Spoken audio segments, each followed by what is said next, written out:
গরমের মধ্যেও মাটির চুলায় রান্না করতে না অনেক কষ্ট হয়। আসলে যারা মাটির চুলায় রান্না করে তারাই বুঝে। মাটির চুলার রান্নাটা খেতে মজা কিন্তু অনেক পরিমাণ কষ্ট হয় রান্না করতে। যেহেতু সারামণির জন্মদিন ছিল সেইজন্য ভাবলাম নিজে হাতেই আজকে বিরিয়ানিটা রান্না করে সবাইকে খাওয়াবো এবং আমিও খাবো। এইজন্যই রান্না করতে আসছি। আসসালামু আলাইকুম, কেমন আছেন সবাই? আশা করি ভালো আছেন। আজকে মাটির চুলায় বিরিয়ানি রান্না করব। এইজন্য সবকিছু গুছিয়ে একেবারে রান্নাঘরে চলে আসছি, রেডি করে নিয়েছি সব। আমি যেটা দিয়ে চাল মাপতেছি এটা কিন্তু বেতের সের।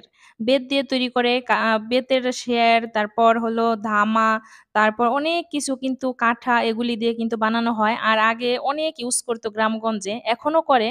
আমি ছোটবেলা থেকে দেখতেছি মা এটা দিয়েই চাল মাপে সবসময়। আর আজকে আমিও সেই বেতের সের দিয়ে চালগুলা মেপে নিচ্ছি। আর যেহেতু আশেপাশে সবাইকে একটু খাওয়াবো আর বাড়িতে আমরা কয়েকজন আছি, ওইভাবে মেপে মেপে চালগুলি নিতেছি। মাটির চুলার রান্না খেতে অনেক মজা, কিন্তু যারা রান্না করে তারাই বোঝে। অনেক কষ্ট হয়, কারণ হলো মাটির চুলাতে প্রচুর পরিমাণ কালি পড়ে, এগুলি ঘষাঘষি মাজামাজি করতে বহুত কষ্টের ব্যাপার। আর বিরিয়ানি রান্না করব, এই জন্য ভাবলাম বিরিয়ানিতে একটু আলু দেব। আলু দিলে আমার কাছেও ভালো লাগে, আর মাংসের সাথে আলুটা যদি দেই তাহলে বিরিয়ানির স্বাদটাও কিন্তু বেড়ে যায়। মুরগির মাংসটা আগেই কেটে কুটে ভাবি রেডি করে নিয়েছিল, আর আমি আলুগুলি শুধু সিলে কেটে রেডি করে নিছি। আর এইদিকে পানিটা গরম করে নিতেছি বিরিয়ানি রান্না করার জন্য। আর রাতের বেলায় রান্না করতে গেছি, এইদিকে অনেক গরম আর এইদিকে মাটির চুলায় রান্না করা। আমার কাছে রান্না করাটা আসলে গরমের মধ্যে খুবই খারাপ লাগতেছে। তারপরে ভাবছি যেহেতু সারার জন্মদিন, নিজে হাতে রান্না করে সবাইকে খাওয়াবো। গরমের মধ্যে এই যে মাটির চুলায় রান্না, আগুনের তাপ মুখের মধ্যে এসে লাগে আর তখনই এত পরিমাণ খারাপ লাগে কি বলবো। তারপরেও কষ্ট হচ্ছে, তারপরেও রান্না করতেছি। আর অনেকদিন পর যেহেতু মাটির চুলায় রান্না করতেছি, একটু আনন্দও লাগতেছে। যদি ওয়েদারটা একটু ঠান্ডা থাকতো তাহলে আরামসে রান্না করা যেত। আমি এদিকে একটু মসলা মেখে আলুগুলি ভাবছি একটু জলসে নেই। আলুগুলি জলসানো শেষ হয়ে গেছে, এখন তুলে নিলাম। আর এখানে সকল প্রকার মসলা কিন্তু কষিয়ে নিয়েছি, আর মাংসগুলি এখন দিয়ে দিব। মাংসগুলি ধুয়ে আমি জরানে রেখে দিয়েছিলাম, পানিটা ঝরে গিয়েছে, এখন মাংসগুলি দিয়ে দিচ্ছি।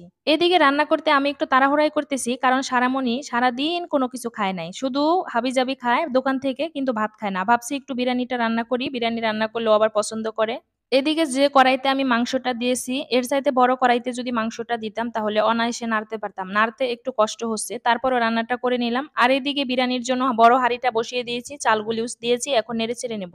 আর অনেকগুলি চাল দিয়েছি যেহেতু, আর এটা দিয়ে নাড়তে আমার অনেক কষ্ট হইতেছে, প্রচুর পরিমাণ কষ্ট হইতেছে এক হাত দিয়ে নাড়া। আর অতগুলি চাল আসলে আমি রান্না করি নাই কখনো এইভাবে। এক হাত দিয়ে এইভাবে চাল নাড়তে গিয়ে আমার তো কোমরের ব্যথায় বাঁচতেছি না। যাই হোক, এদিকে গরম আর কোমর ব্যথা প্রচুর পরিমাণ খারাপ লাগতেছে। তারপরে চালগুলি এইভাবে মোটামুটি ভেজে নিয়ে এলাম।